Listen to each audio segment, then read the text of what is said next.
జోరుగా వర్షం పడుతుంది. ఒక చెట్టు కింద సంయుక్త, వేద అనే అమ్మాయిలిద్దరూ కూర్చుని ఏడుస్తూ ఉంటారు. వేద, అక్క, ఈ వర్షంలో ఎక్కడికని వెళ్ళాలి మనం? నాన్న చనిపోయిన తర్వాత పిన్ని మనల్ని ఎంత మోసం చేసింది. ఆమెకు కావాల్సింది ఆస్తులు మాత్రమే, మనం కాదు. నాన్న ఉన్నప్పుడు మనల్ని ప్రేమగా చూసుకున్నట్టు నటించింది. ఈరోజు తను అనుకున్నది సాధించింది అంటూ ఏడుస్తూ ఉంటుంది వేద. మరేం పర్వాలేదు వేద, మనం బాగా చదువుకున్నాం కదా, మన కాళ్ళ మీద మనం నిలబడదాం. ఎక్కడా ఉద్యోగం దొరకకపోతే అడుక్కుని అయినా బతుకుదాం, కానీ మళ్ళీ ఆమె దగ్గరికి వెళ్ళొద్దు. ఇంతలో ఒక కారు అటువైపు వెళ్తూ వాళ్ల మీద బురద జల్లుతుంది.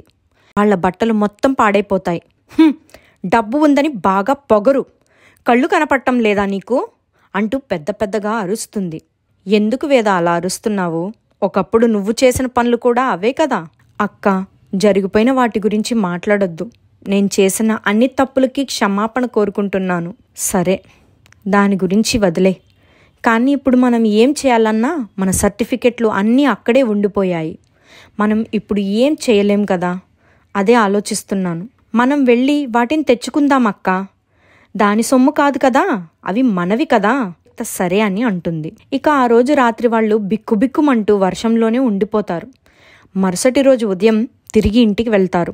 ఏంటి, సిగ్గు లేకుండా మళ్ళీ ఇక్కడికి వచ్చారు? మెడ పెట్టి బయటకు గెంటేసినా సిగ్గులేదా మీకు?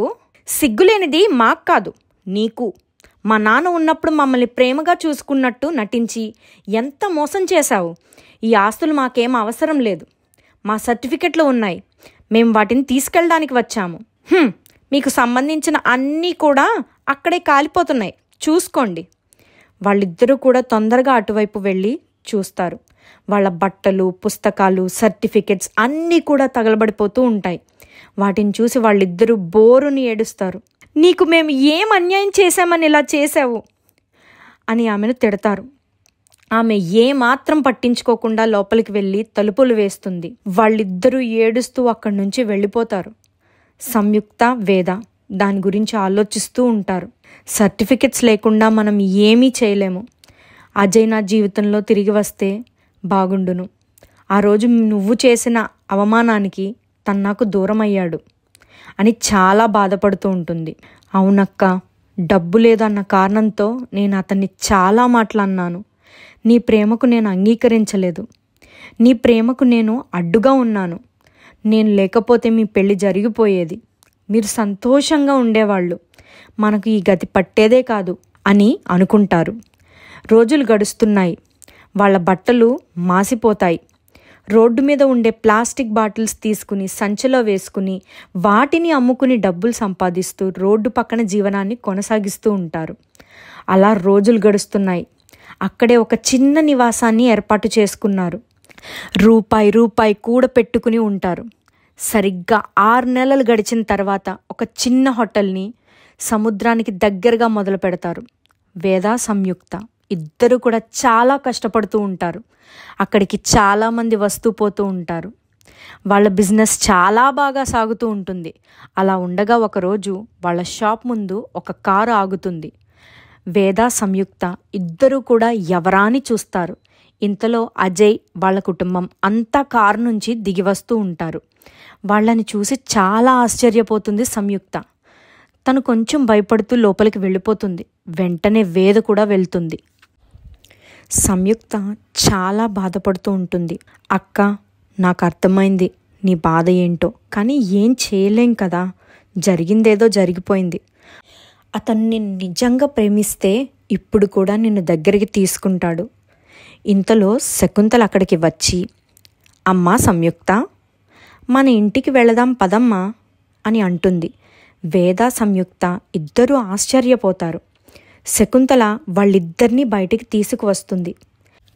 అజయ్ని చూసిన సంయుక్త దగ్గరకు వెళ్ళి అతన్ని కౌగిలించుకుని ఏడుస్తూ, నన్ను వదిలిపెట్టి ఇంతకాలం ఎలా ఉన్నావు అజయ్? సంయుక్త, నేను మీ వాళ్ళు చేసిన అవమానాన్ని గుర్తుపెట్టుకుని లైఫ్లో ఎదిగిన తర్వాతే మళ్ళీ నీకు నా మొహం చూపించాలని అనుకున్నాను. అందుకే నిన్నే మీ ఇంటికి వెళ్ళాను. అప్పుడు నాకు తెలిసింది మీ నాన్నగారు చనిపోయిన తర్వాత మీ ఇద్దరిని మీ పిన్ని బయటికి పంపించిందని. జరిగిందేదో జరిగిపోయింది. ఇప్పుడు మనం చాలా సంతోషంగా బ్రతకవచ్చు. మన ప్రేమకు అడ్డు చెప్పడానికి ఎవ్వరూ లేరు. బావగారు, మొదట నన్ను క్షమించాలి.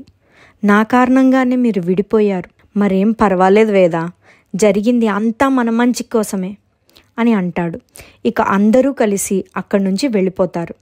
అంగరంగ వైభవంగా అజయ్ సంయుక్తల పెళ్లి జరుగుతుంది. అప్పుడు కూడా జోరుగా వర్షం పడుతుంది.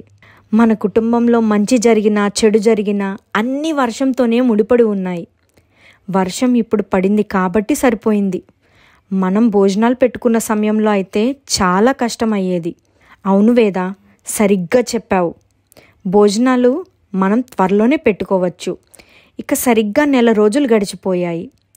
వేద కుటుంబ సభ్యులందరితో ఇక నేను వెళ్ళి వస్తాను. ఎక్కడికి వెళ్తావు వేద? ఇప్పటికే 1 నెల రోజుల పైన మన హోటల్ తెరవడం లేదు. బిజినెస్ చాలా లాస్ అవుతుంది. మనం ఇద్దరం కలిసి ఎప్పటిలాగే మళ్ళీ దాన్ని మొదలు పెడదాము. చూడు వేద, నువ్వు ఇప్పుడు ఆ చిన్న హోటల్ నడపాల్సిన అవసరం లేదు. మనమే పెద్ద హోటల్ని కన్స్ట్రక్ట్ చేద్దాం. ఆ డెవలప్మెంట్ మొత్తం మీ ఇద్దరూ చూసుకోండి. అలాగే మీ సర్టిఫికెట్స్ అన్నీ కూడా మళ్ళీ బోర్డు ద్వారా తెచ్చుకునేలాగా చేస్తాను అని అంటాడు. ఆ మాట వినగానే తను చాలా సంతోషపడుతుంది. కొన్ని రోజుల తర్వాత అనుకున్నట్లుగానే వాళ్ళు సర్టిఫికెట్లు వాళ్ళకి తిరిగి వస్తాయి. పెద్ద హోటల్ కన్స్ట్రక్షన్ జరుగుతూ ఉంటుంది. రోజులు గడుస్తున్నాయి. హోటల్ పూర్తయిపోతుంది. ఓపెనింగ్ కూడా జరిగిపోతుంది. వాళ్ళంతా చాలా సంతోషపడతారు. వేద, సంయుక్త హోటల్కి సంబంధించిన అన్నీ చూసుకుంటూ ఉంటారు. వర్ష కూడా అందులో జాయిన్ అవుతుంది. ఇక 3 ఆడవాళ్ళు కంపెనీని చాలా సక్సెస్ఫుల్గా రన్ అప్పుడే ప్రదీప్ అనే వ్యక్తి వర్షకి పరిచయం అవుతాడు. అతను చాలా మంచివాడు. పైగా తల్లిదండ్రులు ఎవ్వరూ లేరు అని జాలిపడి అతనికి ఒక ఉద్యోగం కల్పిస్తారు. వర్ష, ప్రదీప్ల మధ్య పరిచయం కాస్త ప్రేమగా మారుతుంది. వాళ్ళ ప్రేమకి పెద్దలు కూడా ఒప్పుకోవడంతో కొన్ని రోజుల తర్వాత వాళ్ళిద్దరికీ పెళ్లి జరుగుతుంది. వేదవదిన, ఇక నువ్వు ఒక్కదానివే మిగిలిపోయావు. నీ పెళ్లి కూడా జరిగిపోతే మన కుటుంబంలో మరింత సంతోషం కలుగుతుంది. వేద కూడా త్వరలోనే పెళ్లి చేసుకుంటుంది తాను ప్రేమిస్తున్న అబ్బాయిని అని అనడంతో అక్కడ ఉన్న వాళ్ళందరూ వేదతో సహా చాలా ఆశ్చర్యపోతారు. బావగారు, ఈ విషయం అంతా మీకెలా తెలుసు? నేను నీ బావని. నాకు తెలియకుండా ఎలా ఉంటుంది చెప్పు? ఆ అబ్బాయిని రమ్మని చెప్పు, అందరూ తెలుసుకుంటారు కదా అతని గురించి. వేద నవ్వుకుంటూ అతనికి ఫోన్ చేస్తుంది. అతను అక్కడికి వస్తాడు. అతను అందరితో చాలా కలివిడిగా మాట్లాడతాడు. దాన్ని చూసి వేద కూడా సంతోషపడుతుంది. ఇక కొన్ని రోజులు గడిచిన తర్వాత వాళ్ళిద్దరికీ కూడా పెళ్లి జరగబోతుంది. ఇక కుటుంబం అంతా చాలా సంతోషంగా ఉంటుంది. అన్ని జంటలు కూడా హోటల్ని ఎలాగ డెవలప్ చేయాలా అని ఆలోచిస్తూ ఉంటారు.